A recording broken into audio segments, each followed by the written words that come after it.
ಕಪ್ಪ ಕಾಣಿಕೆ ವಿಚಾರದಲ್ಲಿ ಕಾಂಗ್ರೆಸ್ ಮತ್ತು ಬಿಜೆಪಿ ನಡುವಣ ಫೈಟ್ ನಡೀತಾ ಇದೆ. ಹಳೆ ವಿಡಿಯೋವನ್ನ ಪ್ರಿಯಾಂಕ್ ಖರ್ಗೆ ಇವತ್ತು ಶೇರ್ ಮಾಡಿದ್ರು. ಅದರಲ್ಲಿ ಯಡಿಯೂರಪ್ಪ ದಿವಂಗತ ಅನಂತ್ ಕುಮಾರ್ ಇದ್ದಂತಹ ವಿಡಿಯೋ ನೋಡಿ ಕಪ್ಪ ಕಾಣಿಕೆಯ ಸ್ಯಾಂಪಲ್ ಅಂತ ಪ್ರಿಯಾಂಕ್ ಖರ್ಗೆ ಹೇಳಿದ್ರು. ಇದಕ್ಕೆ ಅನಂತ್ ಕುಮಾರ್ ಅವರ ಪುತ್ರಿ ಐಶ್ವರ್ಯ ಅವರು ಪಬ್ಲಿಕ್ ಟಿವಿ ಜೊತೆ ಮಾತನಾಡ್ತಾರೆ.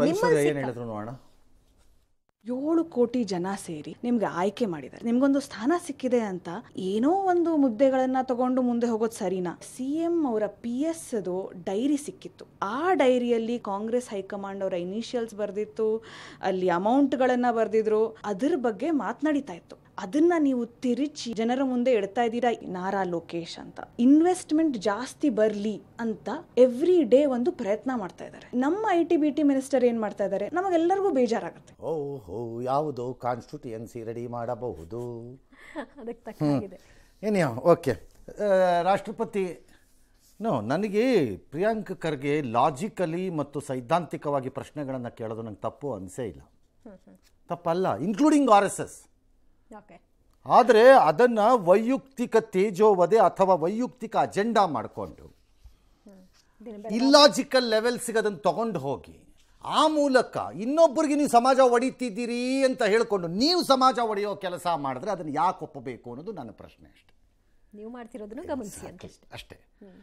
ಅದನ್ನು ಅರ್ಥ ಮಾಡಿಕೊಂಡ್ರೆ ಸರಿ, ತಪ್ಪಲ್ಲ. ಅದು ಕೇಳಬಾರ್ದು ಅಂತಿಲ್ಲ. Democracy is for questions. ಕೇಳಿ, ಏನು RSS ಏನು ಪ್ರಶ್ನಾತೀತ ಸಂಸ್ಥೆ ಆಗಕ್ಕಾಗಲ್ಲ. ಕೇಳಿ, ಹಾಗೆ ಖರ್ಗೆನೂ ಪ್ರಶ್ನಾತೀತ ಆಗಕ್ಕಾಗಲ್ಲ. ರಾಷ್ಟ್ರಪತಿಗಳಿವತ್ತು ಅಯ್ಯಪ್ಪ ಸ್ವಾಮಿ ದರ್ಶನ ಮಾಡೋಕ್ಕೆ ಅಂತ ಹೋದರು, ದರ್ಶನ ಮಾಡಿದ್ದಾರೆ. ಹೆಲಿಕಾಪ್ಟರ್ ಇಳೀತಂತೆ, ಹೆಲಿಕಾಪ್ಟರ್ ಇಳಿದ ಮೇಲೆ ಅದು ಭಾರಕ್ಕೆ ಅದು ಕುಸ್ಕೊಂಬಿಡ್ತಂತೆ. ನಿನ್ನೆ ಇನ್ನೂ ಅದೇನೋ ಟಾರ್ ಹಾಕ್ಬಿಟ್ಟು ಎಲ್ಲ ಹೆಲಿಪ್ಯಾಡ್ ಮಾಡಿದ್ರಂತೆ. ಏನು ಮಾಡೋಕ್ಕಾಗತ್ತಪ್ಪ, ಕೇರಳ ಇಲ್ಲಿ ಸ್ವಲ್ಪ ಎಲ್ಲ ಕಳಪೆ ವ್ಯವಹಾರಗಳು ನಡೀತಾ ಇವೆ. ದೇವ್ರದ್ದೇ ಚಿನ್ನ ಕದ್ದಿದ್ದಾರೆ, ಇನ್ನು ಗುರುವಾಯೂರಲ್ಲೇನೋ ಕದ್ದಿದ್ದಾರಂತೀಗ, ಅದೇನೋ ಹೊಸ ರಿಪೋರ್ಟ್ ಬರ್ತಾ ಇದೆ, ಅದು ಬೇರೆ. ಇನ್ನೂ ಟಾರ್ ಹಾಕೋದ್ರಲ್ಲಿ ಒಂಚೂರು ನೆಕ್ಕೋದು ತಪ್ಪೇ, ಯಾವುದನ್ನು ಬಿಡಲ್ಲ, ನೆಕ್ತಾರೆ. ವರ್ಷಕ್ಕೊಮ್ಮೆ ದರ್ಶನ ಕಳಿಸುವ ಹಸನಾಂಬೆ ತಾಯಿ ದರ್ಶನಕ್ಕೆ ಇವತ್ತು ವಿದ್ಯುಕ್ತ ತೆರೆ ಬಿದ್ದಿದೆ. ಈವರೆಗೂ 26 ಲಕ್ಷ ಮಂದಿ ದರ್ಶನವನ್ನು ಪಡ್ಕೊಂಡಿದ್ದಾರೆ. ನಾಳೆ ಮಧ್ಯಾಹ್ನ 12 ಗಂಟೆಗೆ ಶಾಸ್ತ್ರೋಕ್ತವಾಗಿ ದೇವಿಯ ಗರ್ಭಗುಡಿಯ ಬಾಗಿಲನ್ನು ಬಂದ್ ಮಾಡಲಾಗುತ್ತೆ. ಒಟ್ಟು 22 ಕೋಟಿ ಆದಾಯ ಸಂಗ್ರಹ ಆಗಿದೆ ಅಂತ ಹೇಳಲಾಗ್ತದೆ. ನಾವು ನೋಡ್ತಿದ್ವಪ್ಪ, ಕೇಳ್ತಿದ್ವಿ, ಇದು ಚಿಕ್ಕದಾಗಿದ್ದಾಗ ಈ ಪ್ರಮಾಣದ ಜೋಶ್ ಇರಲಿಲ್ಲಪ್ಪ ದೇವಸ್ಥಾನಕ್ಕೆ. ಹಾಸನದಿಂದ ಊರಿಗೆ ಹೋಗೋ ಟೈಮಲ್ಲಿ ದಾರಿ ಮಧ್ಯೆ ಇದೆ, ಅದು ಈ ಪ್ರಮಾಣದಿರಲಿಲ್ಲ. ಆಗಲೂ ಇದೇ ಥರ ವರ್ಷಕ್ಕೆ ತೆಗಿತಿದ್ದದು. ಬಟ್ ಅವಾಗೆಲ್ಲ ನಮ್ಗೆ ನಂಬಿಕೆ ಇರ್ತದೆ ಅದೇನು ಜ್ಯೋತಿ ಉರಿಯತ್ತೆ ಅಂತ, ಬೇರೆ ವಿಚಾರ. ಅದಿಲ್ಲ ಅಂತಾಯಿತು ಆಮೇಲೆ. ಬಟ್ ಈ ಪ್ರಮಾಣದಲ್ಲ ಜನ, 26 ಲಕ್ಷ ಅಲ್ವಾ? ದೇವರು, ದೇಶ, ಭಕ್ತಿ ಇನ್ನೂ ಉಳ್ಕೊಂಡಿದೆ, ಬದುಕಿದೆ. ಜಾಸ್ತಿ ಮಾಡಿ ಹರಿಪ್ರಸಾದ್ ಅಂತವ್ರಿಗೆ ಸಂದೇಶ ಕಳಿಸ್ಬೇಕು. ಗಣೇಶನ ಹಬ್ಬದ ಟೈಮಲ್ಲಿ ಬರೀ ಗುಂಡು ಹಾಕ್ಕೊಂಡು ಕುಣಿಯ ಅಂತ ಯಾರೋ 4 ಹುಡುಗರು ಕುಣಿದಿರ್ಬೋದು, ಅದನ್ನು ಹಿಂದೂಗಳಿಗೆ ಅಪಮಾನ ಮಾಡುವ ರೀತಿ ಇಡೀ ಸಮಾಜ ಮಾಡಿದೆ ಅನ್ನೋ ರೀತಿ ಬಿಂಬಿಸುವಂಥ ವ್ಯಕ್ತಿಗಳಿಗೆ ಸಂದೇಶ ಕಳಿಸ್ಬೇಕು. ನೆಕ್ಸ್ಟ್ ಇಯರು 50 lakhs ಆಗಬೇಕು, ಡಬಲ್. ಹಲಾಲ್ ಪ್ರಮಾಣಿತ ಉತ್ಪನ್ನಗಳನ್ನ ಮಾರಾಟ ಮಾಡಿ ಖರೀದಿ ಮಾಡೋಂಗಿಲ್ಲ ಅಂತ ನಿಷೇಧ ಮಾಡಿಬಿಟ್ಟಿದ್ದಾರೆ. ಯಾರು? UP ಸರ್ಕಾರದವರು. ಯಾಕಂದರೆ 25,000 ಕೋಟಿ ದುಡ್ಡು ಮಾಡ್ತಿದ್ದಾರೆ ಅವರು. ಅದನ್ನು ಲವ್ ಜಿಹಾದು, ಧಾರ್ಮಿಕ ಮತಾಂಧತೆ, ಹಣ, ಭಯೋತ್ಪಾದನೆಗೆಲ್ಲ ಬಳಸ್ಕೋತಾ ಇದ್ದಾರೆ ಅಂತ. ಅವೆಲ್ಲ ಸುಳ್ಳದು. ಯಾವನವನು ಹೇಳ್ದವನು ದೇಶ ಬಿಟ್ಟು ಕಳಿಸ್ಬೇಕು ಇವನನ್ನು ಅಂತ ಹೇಳ್ತಾರೆ.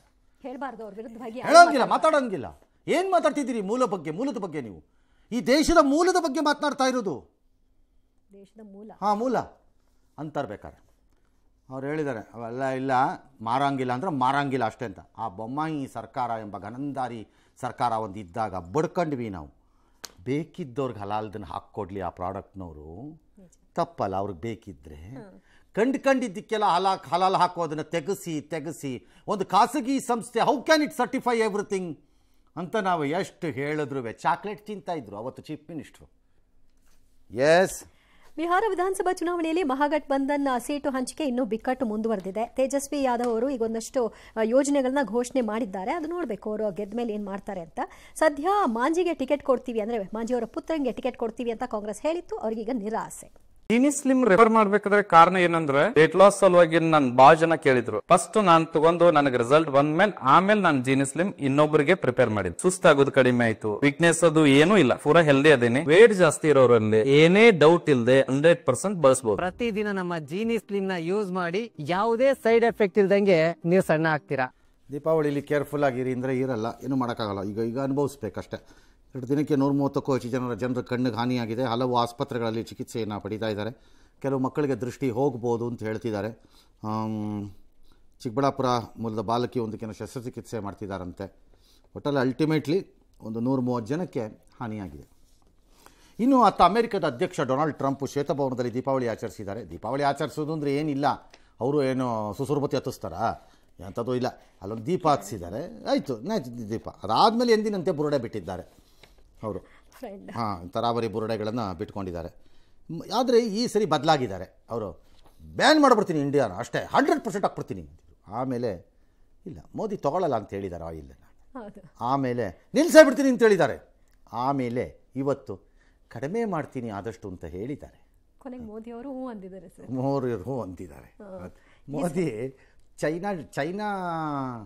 ಚೀನಿಯರ ಶಿಕ್ಷೆ ಟಾರ್ಚರ್ ಕೊಟ್ಟು ಇಳಿಸ್ತಿರ್ಬೇಕು ಕೆಳಗೆ. ಮೋಸ್ಟ್ಲಿ ಒಟ್ಟಲ್ಲಿ ಈಗ ಹಂಗಾಗಿದೆ. ಏನೋ ಒಟ್ಟಲ್ಲಿ ಮಾತಾಡ್ಕೊಂಡಿದ್ದಾರೆ ಒಬ್ರಿಗೊಬ್ರು. ಎಸ್, ಏಷ್ಯಾ ಕಪ್ನಲ್ಲಿ ಭಾರತ ಪಾಕಿಸ್ತಾನವನ್ನು ಮಣಿಸಿ ಟ್ರೋಫಿ ಗೆದ್ರು ಕೂಡ ಅದಿನ್ನೂ ಭಾರತದ ಪಾಲಾಗಿಲ್ಲ. BCCI ಟ್ರೋಫಿ ಕೊಡಬೇಕು ಅಂತ ನಕ್ವಿಗೆ ಅವನೊಬ್ಬ ಕಳ್ಳ ಬಿಡ್ರಿ. ಅವನು ಕಳ್ಳ. ಅವನು ಕಳ್ಳನ ನೀನು ಕೇಳ್ತೀರಿ. ಈ BCCI ICC ಏನೋ ಗಾನಂದಾರಿ. ನಮ್ದಿಂದ ದುಡ್ಡಿಂದಾನೇ ICC ಕ್ರಿಕೆಟ್ ಉಳ್ಕೊಂಡಿರೋದು ಈ ಪ್ರಪಂಚದಲ್ಲಿ. ಆ ಸೋ ಕಾಲ್ಡ್ ಗ್ರೇಟ್ ICC ಅದೇನೋ ಅಮಿತ್ ಶಾ ಮಗ. ಏನಪ್ಪ ಮಾಡ್ತಿದ್ದೀಯಾ ನೀನು ಅಂತ ಯಾವನಾರೊಬ್ಬ ಕೇಳಬೇಕು. ಬ್ಯಾನ್ ಮಾಡ್ರಿ ಪಾಕಿಸ್ತಾನನ ಕ್ರಿಕೆಟಿಂದ, ಬ್ಯಾನ್ ಮಾಡಿ. ಅವರು ಇರಬೇಕು, ಕಿತ್ ಬಿಸಾಕಿ ಅವ್ರನ್ನ. ಅವ್ರು ಯಾವನ ಜೊತೆನೂ ಕ್ರಿಕೆಟ್ ಆಡ್ಬೇಡ, ಅವ್ರ ಊರಲ್ಲಿ ಆಡ್ಕೊಳ್ಳಿ ಅವರು, ಗ್ರೌಂಡಲ್ಲಿ ಆಡ್ಕೊಂಡು. ಇನ್ನು ಪಂಜಾಬ್ ಅದ್ಯಾವುದೋ ಶಹಬಾಜ್ ನವಾಜ್ ಶರೀಫ್ ಅಲ್ಲಪ್ಪ, ಶಹಬಾಜ್ ಅವನು ಕ್ರಿಕೆಟರ್. ಯಾರೋ ನವಾಜೋ ಏನೋ ಶಹಬಾಜ್ ಸರ್ಫರಾಜ್ ನವಾಜೋ ಏನೋ ಹತ್ರ ಅವ್ರದ್ದು. ಅವನನ್ನು ಕೈ ಬಿಟ್ಬಿಟ್ಟಿದ್ದಾರಂತೆ ಟೀಮಿಂದ. ಅದಕ್ಕೆ ಅವ್ರು ಯಾರೋ ಕಾಂಗ್ರೆಸ್ ಲೀಡರ್ ಅಂತ ಹೇಳಿದ್ರು, ಶಮಾ ಮೊಹಮ್ಮದ್ ಅಂತ. ಆ ಅಮ್ಮಂಗೆ ಅದೇ ಕೆಲಸ. ಅವಾಗ ಅದೇನೋ ಇನ್ನೊಬ್ರಿಗೆ ಯಾರಿಗೂ ಹಂಗೆ ಮಾಡಿದ್ಲು, ಕೊಹ್ಲಿಗೂ ಹಂಗೆ ಮಾಡಿದ್ಲು, ಮತ್ತು ಇವ್ರಿಗೆ ಗಂಭೀರ್ಗೂ ಹಂಗೆ ಮಾಡಿದ್ಲು. ಗಂಭೀರಲ್ಲ, ಇವನಿಗೆ ಇನ್ನೊಬ್ಬ ಕ್ರಿಕೆಟರ್ಗೂ ಅದೇ ಏನೋ ಹೇಳಿದ್ಲು ಅವನು, ಅವಮ್ಮ ಮೇಡಮ್. ಅವನನ್ನು ಮುಸ್ಲಿಂ ಅಂತ ಕೈ ಬಿಟ್ಟಿದ್ದಾರೆ ಅಂತ. ಅದರಲ್ಲೇ ಸಿರಾಜ್ ಇದ್ದಾನೆ ಅದೇ ಟೀಮಲ್ಲಿ, ಮುಸ್ಲಿಂ ಅಂತ ಕೈ ಬಿಟ್ಟಂತೆ. ಹೇಳಿದ್ನಲ್ಲ, ಕಾಂಗ್ರೆಸ್ಸಲ್ಲಿ ತಲೆ ಕೆಟ್ಟೋಗ್ಬಿಟ್ಟಿದೆ ಕೆಲವ್ರಿಗೆಲ್ಲ. ಅವ್ರ ಕೆಲಸ ಏನು ಅಂದರೆ, ನಾನು ಹೇಳಿದ್ನಲ್ಲ ಅವಾಗ ಸ್ಟ್ಯಾಂಡರ್ಡು, ಅದನ್ನು ಫಾಲೋ ಮಾಡಬೇಕು. ಶಿವಕುಮಾರ್ ವ್ಯಕ್ತಿ ಪೂಜೆ ಬೇಡ ಅಂತಾರೆ. ಏನು ಸಾಹೇಬ್ರೆ ನೀವು, ವ್ಯಕ್ತಿ ಪೂಜೆ ಕಾಂಗ್ರೆಸ್ಸಿನ ಮೊದಲ ಮಂತ್ರ ರೀ. ಗಣೇಶನ ಪೂಜೆ ಯಾವುದು? ಎಲ್ಲ ಪೂಜೆಗಳಿಗೆ ಮೊದಲು ಗಣೇಶನ ಪೂಜೆ.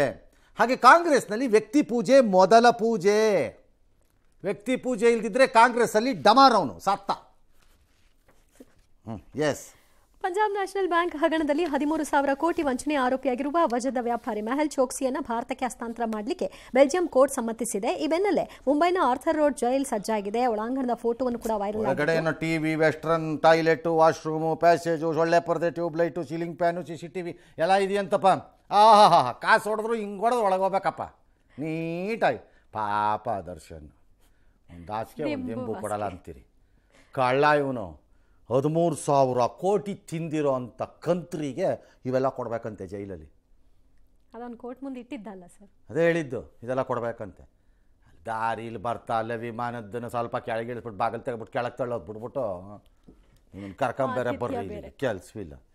ಇವನಿಗೆ ವಿಷ ಹಾಕಿ ಸಾಯಿಸ್ಬೇಕಾಗಿರೋದು. ಎಸ್.